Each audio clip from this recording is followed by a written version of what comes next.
আমি একটু পাপ স্বীকার করব।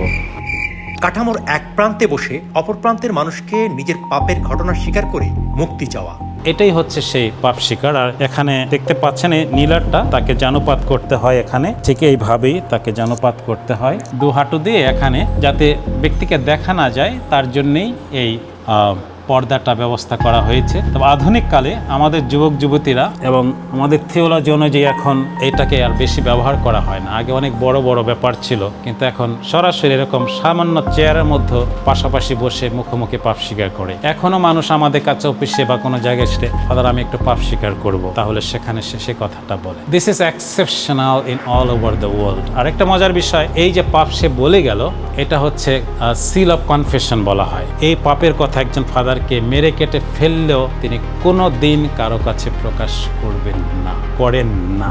এই পাপ স্বীকারের গল্পটা জানতে চাই।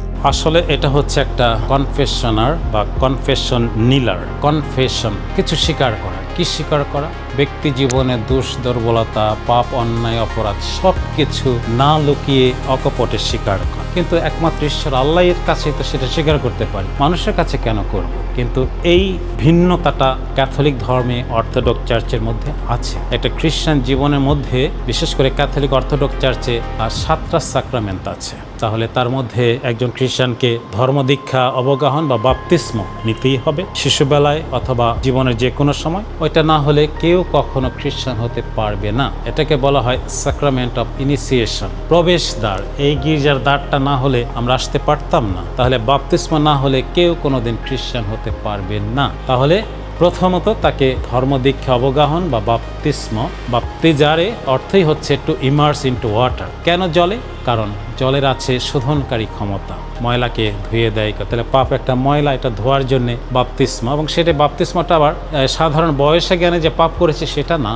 ওই বাপ্তিস্মটা হচ্ছে যে আমরা মানুষ জন্ম নিয়েছি একটি পাপের ঐতিহ্য নিয়ে, দাগ নিয়ে। ওই যে আদম হওয়া পাপ করিল, মানুষের পতন হইল আন্ধা কারাবাসে। তো সেই আদম হওয়া যেহেতু প্রথম পিতামাতা, তাদের থেকে যারাই জন্মেছে, ক্যাথলিক থিওলজি বা ডগমা ডক্ট্রিন বলছে মানুষ মাত্রই সেই পাপের কলঙ্কটা নিয়ে সে জন্মেছে। সেটাকে বলা হচ্ছে অরিজিনাল সিন বা আদি পাপ। তাহলে আদি পাপের মোচনের জন্যই এই বাপ্তিস্ম। এরপরে বয়সে জ্ঞানে মানুষ বড় হয়, জেনে শুনে ঈশ্বরাজ্ঞা লঙ্ঘন করে, পাপ করে। তাহলে সেই পাপগুলো সে কার কাছে কি করে স্বীকার করবে? বা পাপের মোচন তো দরকার। তাহলে সেজন্য এই পাপ স্বীকার সংস্কারটা স্থাপন বা ব্যবস্থা করা হয়েছে। তো এই পাপ স্বীকার করে একজন ভক্ত পবিত্র কমিউনিয়ন গ্রহণ করে। যখন তিনি এই প্রার্থনা রীতিকৃত্যটা খ্রিস্টজাগ উৎসর্গ করেন, তখন সত্যি সত্যি সেই প্রকৃতির দান দ্রাক্ষারসের রস বা ফল এবং সেই রুটিকা যীশু খ্রিস্টের দেহ রক্তে রূপান্তরিত হয়। যীশু বলেছিলেন, তুমি পিতর, পাথর, তোমার উপর আমি আমার মণ্ডলী স্থাপন করব।